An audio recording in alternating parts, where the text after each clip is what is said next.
Welcome to this week's Trinity Kids video. Last week's video was all about why Jesus had to die. Today we're going to tell the story of how.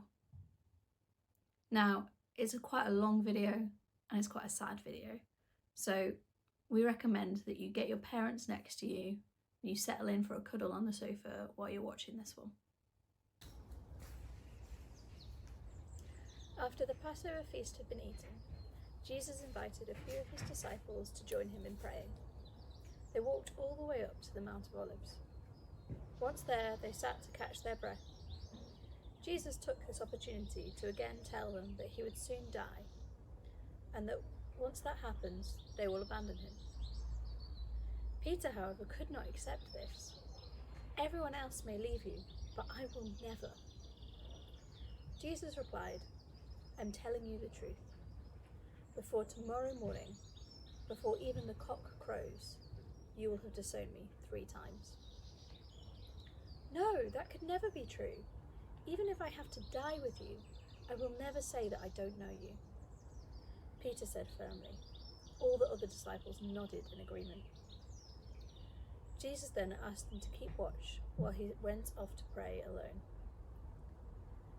He walked a little further, and as he did, he was filled with sadness. He knew the pain he was going to face.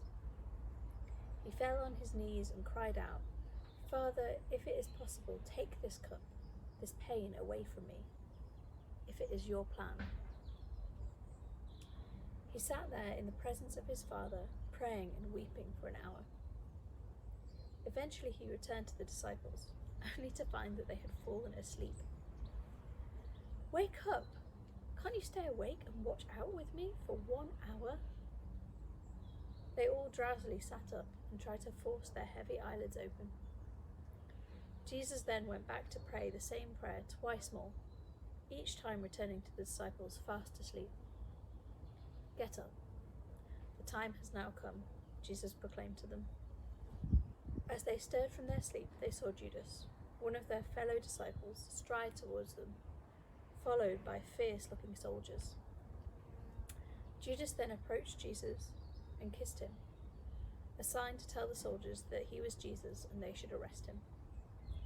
Jesus knew what was about to happen. He stepped forward, lifted his hands, and told them calmly to do what they came to do. They immediately arrested him. Watching what was happening, the disciples were left shocked. Peter, at first unable to move, took his sword and cut off one of the soldiers' ears in fury. "Stop!" As Jesus spoke, the chaos calmed and all turned to hear him. "Do not use your swords. This is what must happen." He then placed his hand on the soldier's ear and he was immediately healed. So Jesus had been arrested and Peter didn't know what to do with himself. He went to the courtyard to sit and wait for Jesus, hoping that he would come out soon. As he sat there, amongst a lot of the people who worked for the government, a lot of the people who had turned Jesus in, he started to get scared. He was worried about what would happen if they knew who he was and that he was a friend of Jesus. So when one of the servant girls turned and said to him, "Have I seen you before? I think I've seen you with Jesus," he was terrified. No, I think you've got the wrong person here. It's not me, I don't know that man." Another servant turned around hearing what they'd said. "Wait, I'm sure I've seen you with Jesus." Peter was getting frustrated now. "No, that can't be the case. That's not true. I've never seen Jesus." They look quite confused now. "But your accent. You have a Galilean accent, just like Jesus has. That's quite rare around here. Surely you know him." Now Peter was angry. "I do not know that man. I don't know what you're talking about." As he'd finished those words, he heard in the distance a cock crow. And he'd realised what he had done. He had done just as Jesus said he would do. He hung his head in shame and began to weep, knowing that he had betrayed the one he said he would never. The sun had now risen, and Jesus was stood before Pilate in his palace. Pilate was a very important man. He was the governor of Jerusalem. "Why have you brought me this man? What has he done wrong?" said Pilate. They told him that Jesus doesn't obey Jewish laws, and that he was claiming he was the king and the Son of God. Pilate turned to look at Jesus. "Is that right? Are you the king of the Jews?" Jesus said, "My kingdom is not of this world, but of elsewhere."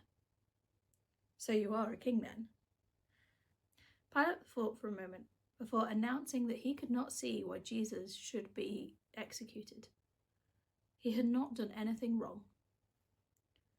As it was Passover, there was tradition to set one Jewish prisoner free.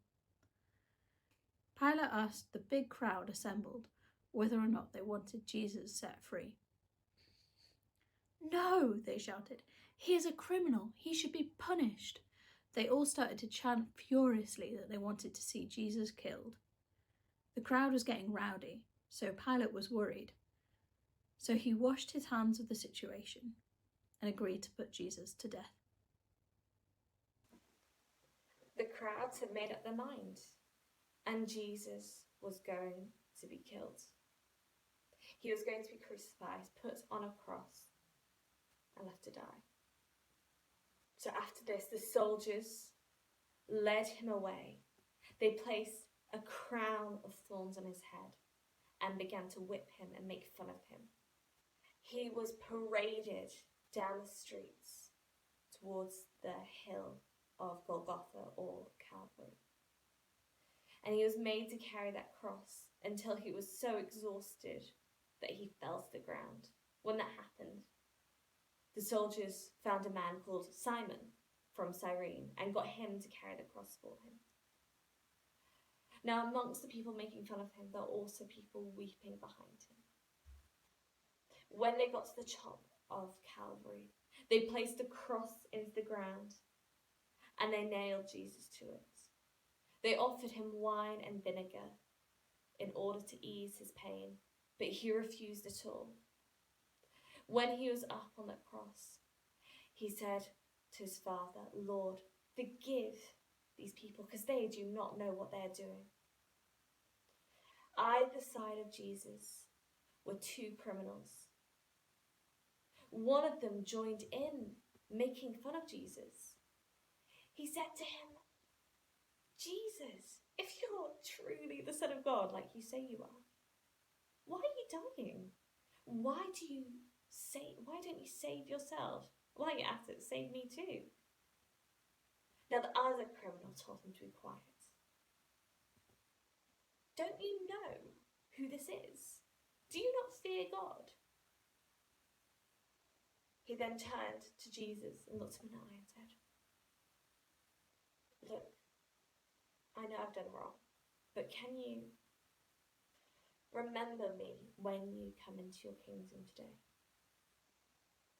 Jesus smiled at him and said, "Truly I tell you this, today you will join me in paradise." Now, it was noon. It was the middle of the day. And suddenly, the sun stopped shining. It was completely dark.